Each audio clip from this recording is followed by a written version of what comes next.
I realized I mentioned there were going to be 4 soloists, and I realized as we started playing, I'm like, oh, I didn't mention who they were going to be. I know they're in your program, but I think they deserve definitely on-mic recognition. So we heard first there from Eden Geis on the trombone. How from Eden Geis?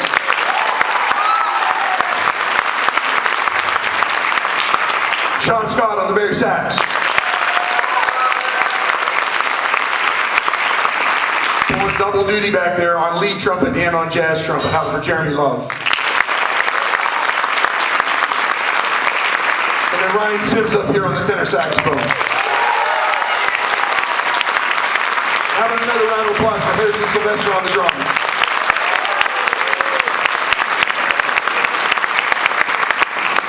All right, so we're going to do a 180 on you right now. We're going to go over to 1945. So this piece, Carnegie Blues, is a movement from a larger work by Duke Ellington called Black, Brown, and Beige.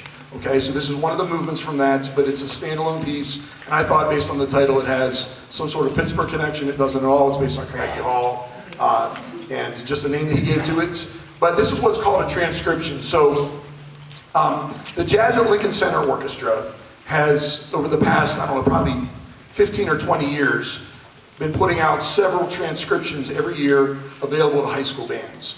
But these are the exact notes, the exact solos, the exact notation and articulations and everything that the Duke Ellington Band played when they first recorded this back in 1945. So I mean, this is real American music right here. So I'm going to take you back to World War II here, the Duke Ellington Orchestra playing in New York City. And this is Carnegie Blues. You're going to hear our version of Duke Ellington over here in the Linney Ranawira. You're going to hear from Ryan Sims again here on the tenor saxophone, and you're going to hear from Kate Scanlon on the trombone. So this is very old school, really bluesy sounding Carnegie Blues by Duke Ellington.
Please stand on the country music trombone. Carnegie Blues, we love you.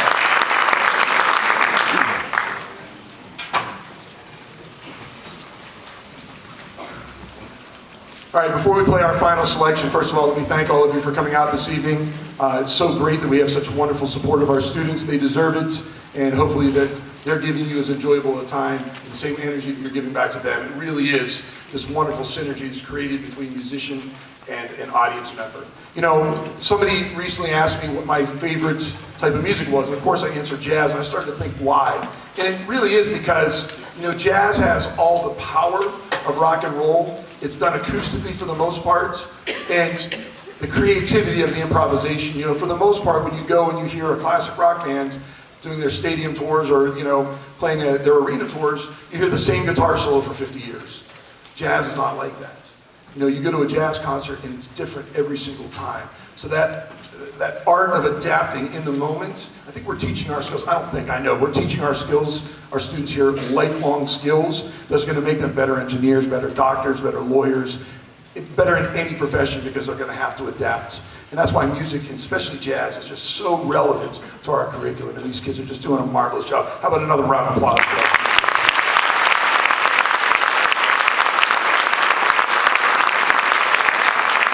Shameless plug for our concert band concerts next Wednesday, so a week from today, at the Intermediate High School, also at 7 o'clock, where we get to hear our symphonic band, our concert winds, and our wind ensemble, playing a variety of music, and all of the groups are doing some sort of holiday selection as well, so I'm guaranteeing you're going to enjoy that very, very much.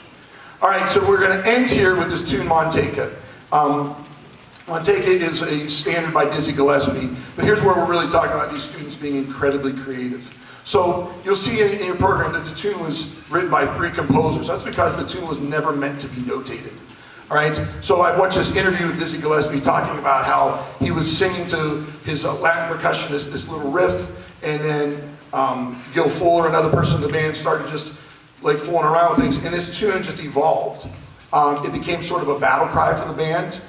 They used to sing lyrics to it, which, to be honest, don't really, you know, aren't really appropriate for us because they were very upset about something, so there was this energy behind what they were singing. But they would always just start the chart with these riffs and let soloists come forward. And we watched lots of different recordings of this. And at one point I threw out to the trumpet section, like, look, if any trumpet player wants to blow over the top of this at the beginning of the tune, the way Dizzy Gillespie used to, I said I would be willing to listen to it. And about a week or 2 later, I said, hey, who wants to do this? And a couple hands went up, and then 2 or 3 days later, like, we all want a chance to do this. And that's really courageous. So you're going to hear from all 5 of our trumpet players at the beginning of this. Come on, just make a few little improvisational statements for you to create the energy. The rhythm section will start the tune without me. The arrangements by Mike Tamara, who did that wonderful Blackbird arrangement that Mr. Armstrong's band did. You also hear solos here from Kyle Gregg on the alto saxophone, and Eden Geis. So here is the really exciting and energetic Manteca by Dizzy Gillespie.